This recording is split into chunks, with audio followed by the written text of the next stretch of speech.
Comment la drogue est-elle devenue tabou en France? Bonjour à toutes et à tous, j'espère que vous allez bien.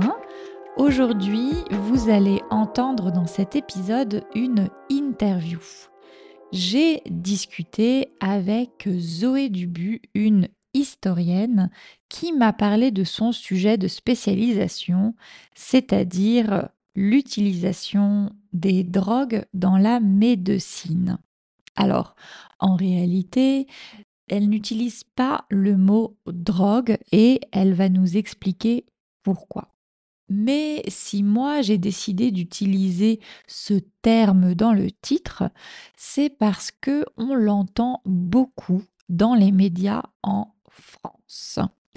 Notamment, il y a beaucoup de débats de société, de débats politiques dans lesquels on se pose la question soit de la légalisation de certaines drogues comme le cannabis par exemple ou comme certains psychédéliques. Donc les psychédéliques, c'est par exemple le LSD qui peuvent être utilisés en psychiatrie et on parle aussi beaucoup de drogue quand on parle de grande criminalité. La France, en ce moment, notamment, a de très très gros problèmes avec la grande criminalité, avec le trafic d'armes, avec les gangs. Et ces gangs utilisent l'argent, par exemple, de la cocaïne ou du cannabis pour pouvoir grandir. Alors, tous ces sujets font que en France, quand on parle de drogue, on parle de plein de choses, mais on parle plutôt de choses négatives. On parle des excès, on parle des utilisations qui sont faites et qui sont soit très mauvaises pour la santé, soit qui vont favoriser la criminalité. Et donc, c'est un sujet qui est plutôt tabou. Pas tabou dans le sens où on va pas en parler, mais dans le sens où on va en parler seulement d'une manière négative et seulement d'une manière dans laquelle on présente ça comme un fléau contre lequel il faut lutter. Alors bien sûr, vous vous en doutez, quand on parle de drogue dans les médias en France, on ne parle pas de l'alcool ou de la cigarette qui sont, elles, bien présentes, ces substances, dans les lieux publics et qui sont totalement légales. Donc voilà pour une petite introduction et Zoé va nous expliquer donc quels sont les différents usages de ces substances en médecine, comment elles ont été découvertes, utilisées dans le passé et à quel moment en France on a commencé à avoir très peur de certaines substances et comment jusqu'à aujourd'hui elles sont devenues tabous, elles sont devenues forcément négative dans le débat public. Je vous laisse avec cette conversation.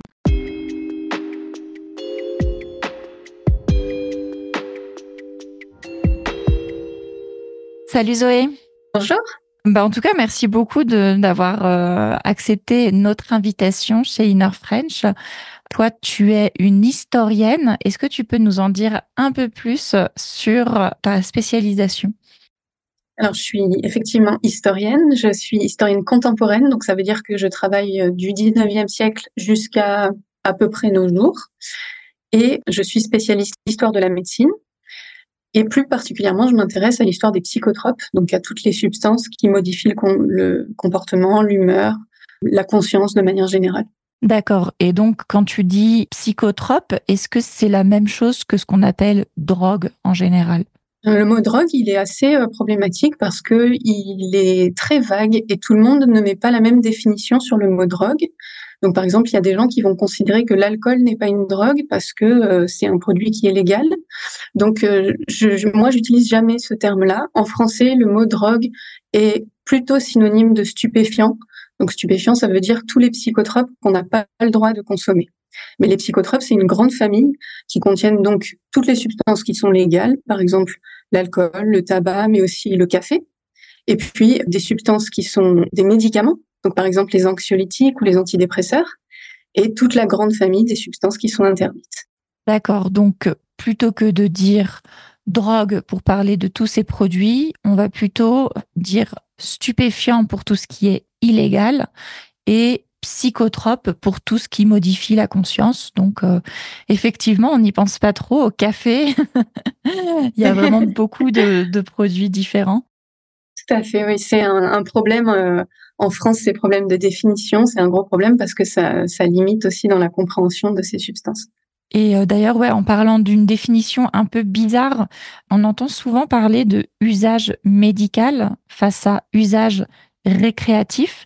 Je ne sais pas si c'est quelque chose qui existe dans toutes les langues ou qui est spécifique à la France, mais c'est vrai qu'on entend beaucoup ce mot récréatif. Est-ce que tu peux nous expliquer ce que ça veut dire et quelle est la différence entre ces deux usages?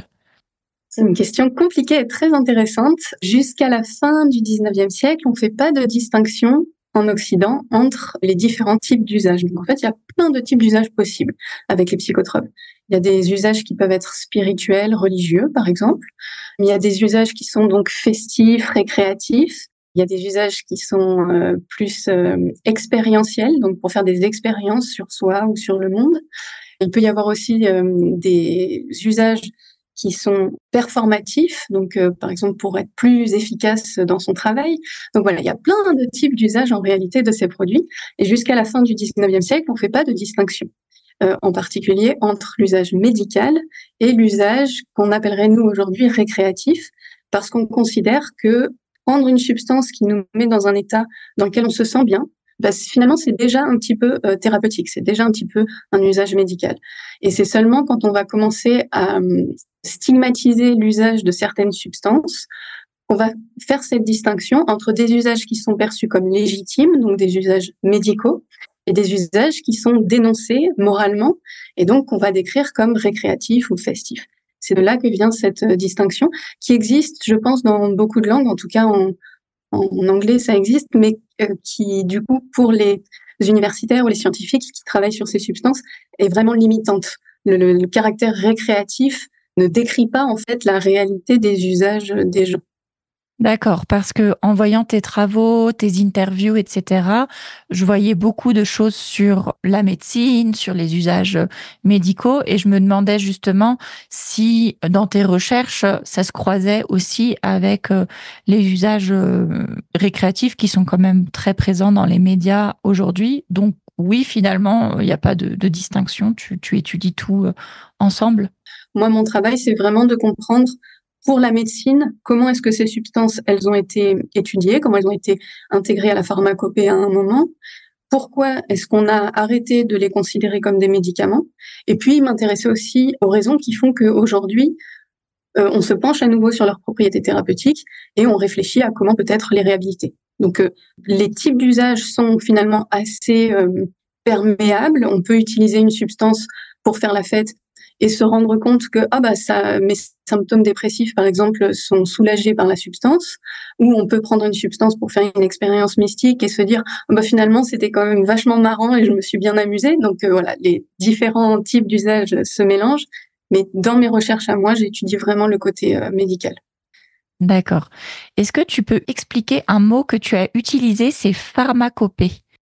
Je saurais pas définir exactement, j'ai pas en tête une définition exacte, mais pour moi, tel que je l'emploie, la pharmacopée, c'est la liste des médicaments qui sont utilisés dans un but thérapeutique. Et en général, c'est une liste de médicaments qui est officielle. Donc il y a des médicaments qui sont employés par le corps médical légitime et qui sont considérés comme des médicaments. Et à côté de ça, il peut y avoir plein d'autres substances qui sont utilisées par les gens dans un but thérapeutique, mais qui ne font pas partie de la pharmacopée officielle. Voilà, donc la pharmacopée, c'est vraiment la liste légitime de médicaments reconnus par le corps médical. D'accord, OK. En France, on a une institution en particulier qui s'occupe de reconnaître ces médicaments? C'est l'Académie de médecine qui décide des substances qui sont intégrées. Peut-être l'Académie de pharmacie, ça je sais pas, je connais moins le côté pharmacie. Mais par exemple, la cocaïne est toujours dans la pharmacopée. Et dans les années 1980, il y a eu des débats à l'Académie de médecine pour savoir si on l'a retirée ou pas. Et finalement, on l'a laissée dans la liste des médicaments. D'accord, OK. Ah oui, donc c'est différent de ce qui est, légal, et vendu en France.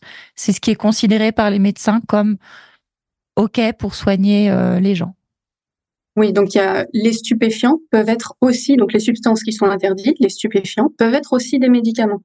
Le statut de stupéfiant, à l'origine, il a été créé pour protéger le monopole médical autour de ces substances.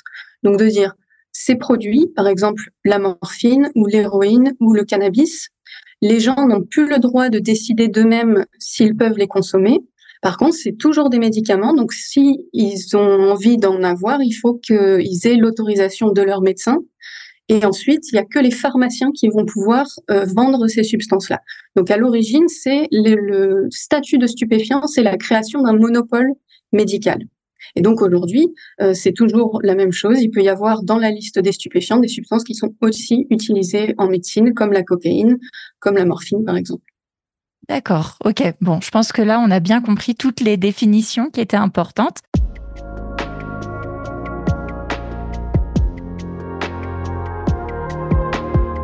On va pouvoir parler plus particulièrement de l'histoire de ces médicaments, finalement. Peut-être que c'est le mot le plus juste. En France, en particulier, est-ce que tu peux nous faire une petite, chronologie de comment ces substances, sont apparues, comment elles ont été utilisées? Et puis, c'est une large question, hein, mais comment on en est arrivé à la situation actuelle, globalement? C'est des substances qui ont fait partie de l'aventure humaine depuis très longtemps. On a des traces d'utilisation d'opium, en tout cas de pavot à opium, de cannabis et de coca particulièrement. C'est vraiment les trois plantes psychotropes les plus utilisées depuis le plus longtemps. Donc on trouve des traces d'usage de ces substances depuis quelques milliers, voire quelques dizaines de milliers d'années à travers le monde. Et à nouveau, on ne peut pas vraiment distinguer les types d'usages, en particulier dans les contextes archéologiques, donc de la préhistoire, parce que ça veut dire qu'on n'a pas de traces écrites. Donc on ne peut pas se dire, on a justement par exemple un livre de médecine qui nous dit précisément pour quels usages ces substances étaient utilisées. On a juste des traces archéologiques, donc on fait des déductions, et certainement que c'était des plantes qui étaient utilisées parfois pour créer des expériences mystiques, parfois pour leurs propriétés thérapeutiques, mais aussi certainement parfois pour faire la fête ou pour le côté récréatif, voire expérientiel aussi pour faire des expériences sur soi. Ensuite, pour la question, si on reste en Occident, parce que moi c'est ma spécialité et que de toute façon il y a très peu de recherches qui se font en histoire sur ces produits en général, et dans certains pays du monde encore moins qu'en Occident, parce que c'est encore des substances pour lesquelles il y a beaucoup de stigmates. Donc faire des recherches sur ces produits, ça suppose que la personne qui fait ces recherches se confronte à la stigmatisation de ses collègues, parce que on suppose que si la personne a un intérêt pour faire des recherches sur ces produits, c'est qu'elle en consomme soi-même. Donc il y a finalement très peu de recherches encore aujourd'hui qui sont faites en histoire sur ces produits. Donc en Occident, c'est des substances qui sont utilisées, alors pas la coca, puisque la coca vient d'Amérique du Sud, mais l'opium, le cannabis, et puis d'autres substances comme la belladone, la mandragore, des substances qui poussent vraiment en France, par exemple, sont utilisées pendant la préhistoire, pendant l'Antiquité. Et puis après, pendant l'époque chrétienne, l'Église va condamner ce type d'usage, ce type de pratique, comme étant des moyens d'entrer en contact avec des puissances maléfiques, et notamment avec le diable. L'explication qu'on donne à ça, c'est que Dieu nous a créés de manière parfaite. Donc, si on essaye de modifier son état de conscience, c'est qu'on essaye d'entrer en contact avec le diable, ou c'est que le diable essaye de nous donner des idées qui sont déviantes. Donc, il y a vraiment une interdiction qui est faite par l'Église à ce moment-là.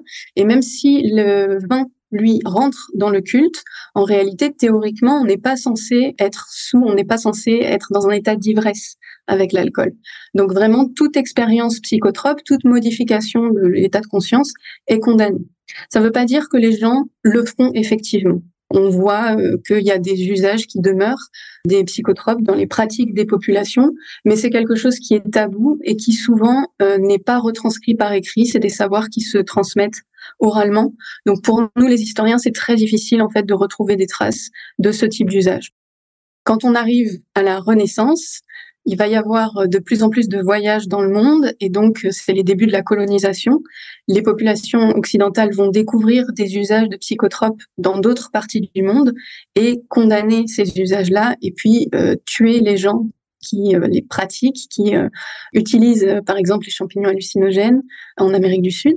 Donc il va y avoir une répression très forte et une destruction de tous les savoirs des populations indigènes qui connaissaient ces substances et qui les utilisaient, qui avaient créé tout un imaginaire collectif autour de ces produits. Donc ça demeure comme ça jusqu'au 19e siècle. Et le 19e siècle, c'est un moment où, en Occident, d'abord, on prend de la distance avec les préceptes de l'Église. Donc l'expérience des psychotropes n'est plus comprise comme quelque chose qui va mener forcément vers le diable. Et puis en plus, il y a des progrès énormes de la chimie à cette époque-là qui permettent de trouver des nouveaux psychotropes. Donc par exemple, dans l'opium, on va trouver la morphine, on va trouver la codéine, et puis on va trouver l'héroïne. On arrive à faire venir des plants de coca d'Amérique du Sud, et dans la coca, on va trouver la cocaïne. Donc on va trouver les substances actives qui sont dans les plantes. Et ça intéresse beaucoup les scientifiques et les médecins. Et donc, c'est un moment, le 19e siècle, de très grand intérêt scientifique et médical pour ces produits, un renouvellement complet des représentations en Occident, où l'usage aussi même des gens qui ne sont pas des médecins ou qui ne sont pas des scientifiques est pas du tout condamné. Donc, on diffuse, par exemple, dans la presse, il y a des médecins qui diffusent dans la presse des articles pour expliquer comment faire varier les effets du cannabis. Donc, si on veut avoir une expérience qui est plutôt euphorisante, il faut consommer le cannabis de telle et telle manière. Si on veut avoir une expérience qui soit plutôt introspective, il faut l'utiliser d'une autre manière. Donc, il n'y a vraiment pas de condamnation morale au 19e siècle autour des psychotropes. Et c'est seulement à la toute fin du 19e siècle que ça va arriver, parce que pour la première fois, on va décrire le phénomène de l'addiction. Ça n'existait pas avant, ce qui veut dire qu'en partie, il y avait des règles, des connaissances qui étaient acquises par la population pour maîtriser les substances, pour savoir comment les utiliser de manière sûre, et aussi que les nouvelles substances qui sont découvertes, comme la morphine, l'héroïne, sont des substances qui sont beaucoup plus puissantes et qu'on utilise à travers l'injection. Et donc, c'est l'addiction à cette forme, en fait, d'administration qui va se développer, qui reste un phénomène en réalité très marginal. C'est-à-dire qu'il n'y a pas plus de quelques centaines de cas en plus de 40 ans de morphinomanes ou d'héroïnomanes à la fin du 19e siècle. Mais ça va marquer très fort la société occidentale et en particulier en France. Parce que la France, à ce moment-là, est dans une période qui s'appelle la fin de siècle. La France a perdu la guerre de 1870. On fait de moins en moins d'enfants et donc la population a l'impression qu'elle est en train de disparaître. On appelle ça la dégénérescence. Les gens ont l'impression que dans les décennies qui vont suivre, la population française va s'autodétruire. Et donc c'est vraiment une peur très forte de la population à cette époque-là. Et donc d'un côté, on a l'apparition de cette nouvelle maladie qui est l'addiction, et de l'autre côté, tout un contexte culturel de peur très intense de la population à l'idée de sa propre disparition, qui va faire qu'on va dénoncer de plus en plus l'usage de psychotropes comme étant un des risques les plus forts de la dégénérescence. Et donc, les médecins qui utilisaient ces substances-là en tant que médicaments vont progressivement développer un discours dans lequel ils disent en fait, ces substances, elles sont trop dangereuses pour être utilisées par le commun des mortels. Il faut qu'il y ait que nous qui puissions les utiliser et dire que ça devient des médicaments exclusifs du corps médical. Et c'est comme ça qu'on va créer cette catégorie des stupéfiants qui arrive en 1916 en France, qui va séparer des substances entre usages légitimes et usages qui deviennent illégitimes. C'est hyper intéressant et c'est dingue de s'imaginer que les Français pensaient déjà ça à l'époque. On se dit, on tourne en rond. Mais du coup, on arrive au début du XXe siècle et à ce moment-là, les médecins, eux, continuent d'utiliser tous ces produits et ce qu'ils utilisent. Donc là, on peut peut-être parler justement des psychédéliques parce que tu as parlé de la morphine, de la codéine. Ça, c'est des choses qu'on retrouve encore aujourd'hui dans la pharmacie. Moi, il y a pas longtemps, j'ai eu une prescription de codéine. Mais par contre, il me semble qu'aujourd'hui, on n'a pas de prescription en France ni de cannabis médical, ni de LSD pour des expériences en psychiatrie, etc. Donc, est-ce que tous ces produits-là, ils étaient utilisés encore à cette époque dans la médecine et au fur et à mesure, ils ont été interdits? Ou comment ça s'est passé? Alors, à partir de 1916, quand il y a ce statut de stupéfiant qui se met en place, ça concerne la morphine, la cocaïne, l'héroïne et le cannabis. Donc, c'est ces substances-là qui vont être désormais interdites à la population et qui deviennent exclusivement des médicaments. Le problème, c'est que en créant ce statut-là de stupéfiant, ça, c'est supposé protéger l'usage médical, mais ce que j'observe dans mes recherches, c'est qu'en réalité, ça le supprime parce que les gens ne considèrent plus ces substances que comme des drogues. C'est comme ça qu'elles sont présentées dans les médias, dans les films, dans tous les discours.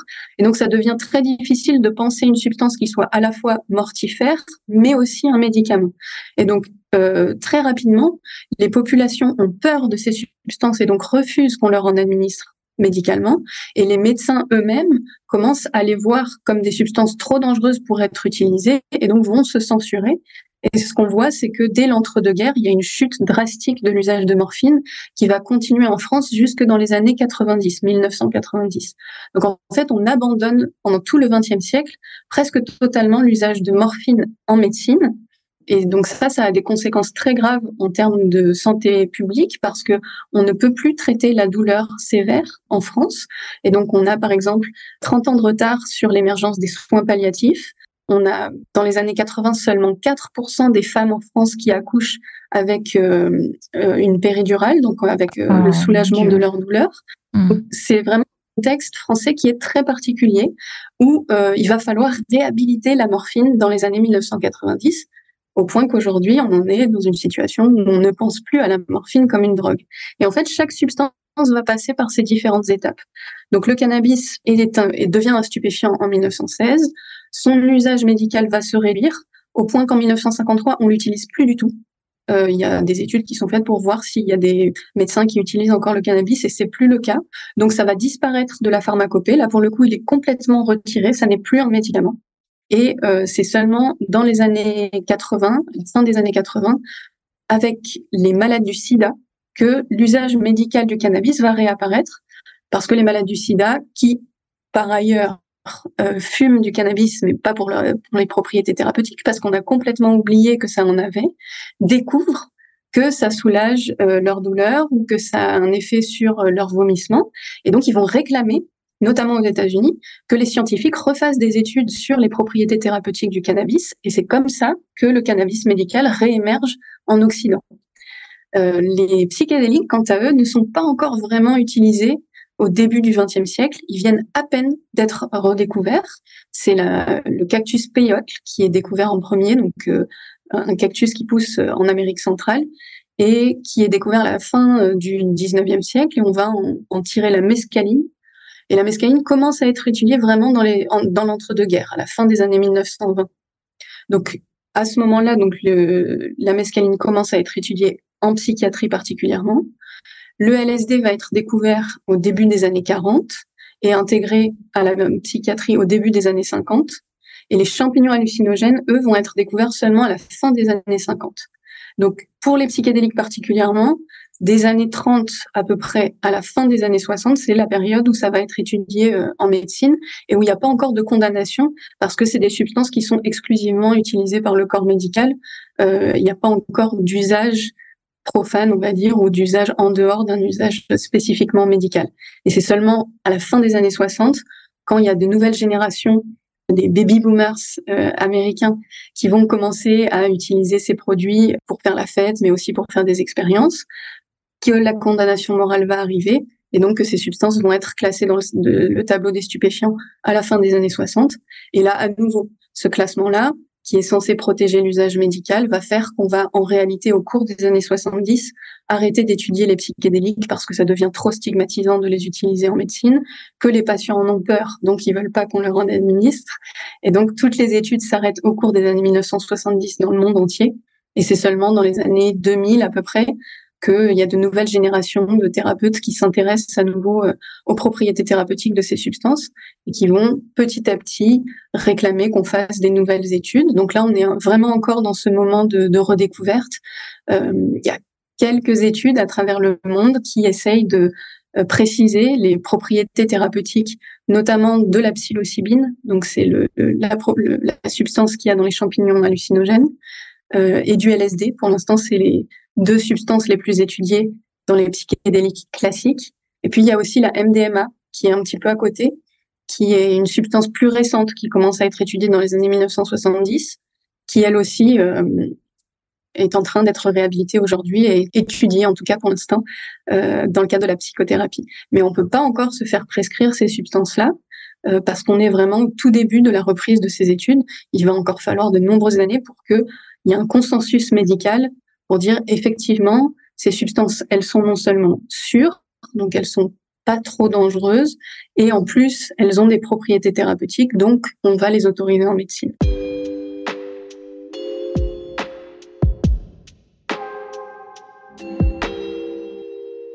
Et est-ce que en France, il y a un tabou au cours de l'histoire qui est un peu plus important ou spécifique par rapport à l'ensemble de l'Occident?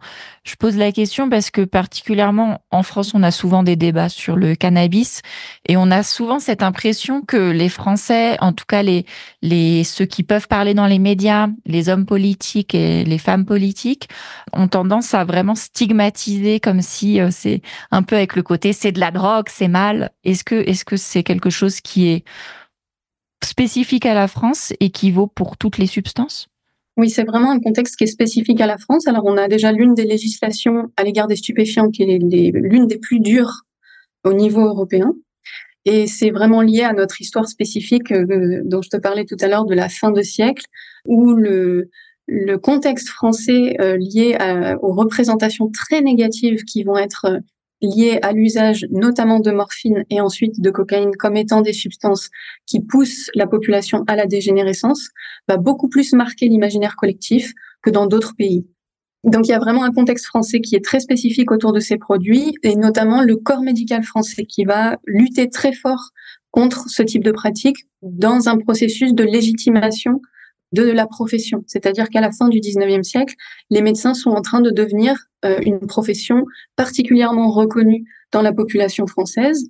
Et donc, ils ont une plus grande place, par exemple, en politique. Ils sont souvent maires de leur village, et puis ensuite, ils vont devenir députés, préfets, etc. Donc, ils ont un poids politique qui est très fort, et ils ont tout intérêt, à ce moment-là, à protéger leur monopole autour des psychotropes. Donc, la législation qui va se mettre en place est liée à ce pouvoir médical très puissant de la fin du 19e siècle, qui stigmatise beaucoup l'usage de psychotropes aussi dans un discours bourgeois. C'est-à-dire, il faut travailler, il faut être performant pour la patrie, et ça ne correspond pas aux représentations qu'on diffuse à cette époque de l'usage de psychotropes comme des gens qui sont paresseux, qui sont vicieux et qui sont donc nuisibles à la société. C'est des représentations, c'est pas du tout la réalité, mais c'est comme ça que c'est présenté dans les médias et dans les discours médicaux. Et c'est particulièrement le cas en France. On ne retrouve pas exactement la même stigmatisation en Allemagne, par exemple, ou en Angleterre, ou aux États-Unis. Donc, c'est vraiment lié à notre fin de siècle et à la peur de la dégénérescence. Et ensuite, ça va en fait, la France est vraiment un pays conservateur. On a toujours l'impression que, en tout cas, les Français et les Françaises ont toujours l'envie d'être le pays des droits de l'homme et de la modernité, etc. Mais c'est en réalité, quand on regarde, quel que soit en fait le sujet qu'on regarde, la France est très en retard sur plein de domaines. Par exemple, sur le droit de vote des femmes, on a attendu beaucoup plus longtemps que la plupart des autres pays européens. Et ben, pour l'usage de stupéfiants, c'est la même chose. On est très conservateur et donc on attend très longtemps de voir comment font les autres pays autour de nous et pour mettre en place petit à petit des évolutions dans la législation. Donc c'est ce qui s'est fait, comme je t'expliquais tout à l'heure avec la morphine, ou par rapport à d'autres pays européens, on avait 40 ans de retard sur la mise en place des soins palliatifs parce que nous, on avait peur de la morphine et qu'on voulait pas la réutiliser en médecine. Pour le cannabis médical, c'est la même chose. On est à la traîne de tous les autres pays autour de nous.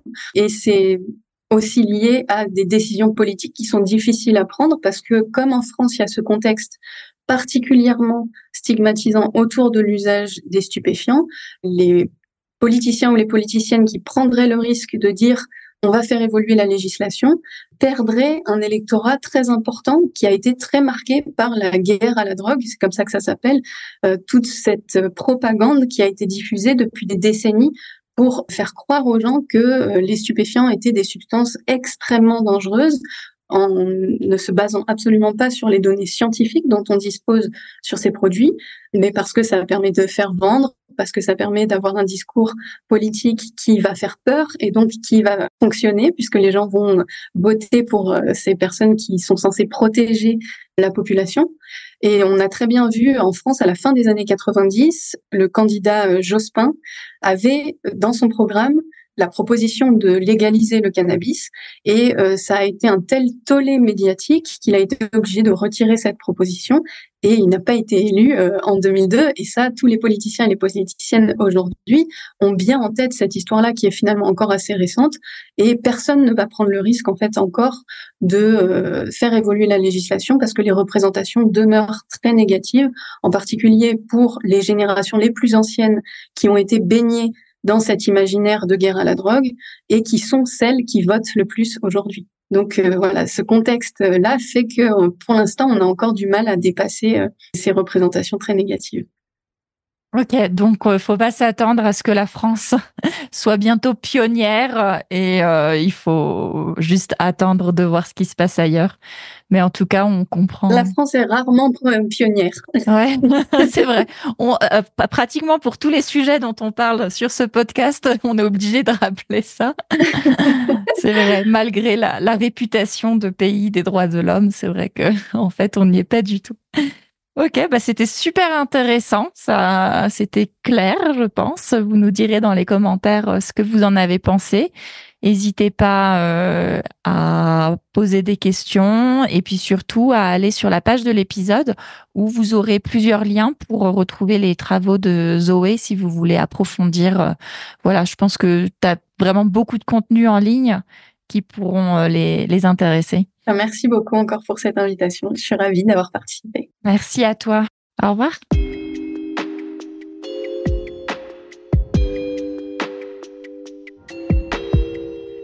Et voilà, c'est fini. J'espère que cette conversation vous a plu. N'hésitez pas à me dire dans les commentaires ce que vous en avez pensé. Sur la page de l'épisode, je vais vous mettre quelques liens pour les personnes qui voudraient aller plus loin et voir le contenu de Zoé. Elle intervient souvent dans les médias et elle alimente sa chaîne YouTube avec certaines de ses interventions. Donc, n'hésitez pas à aller voir.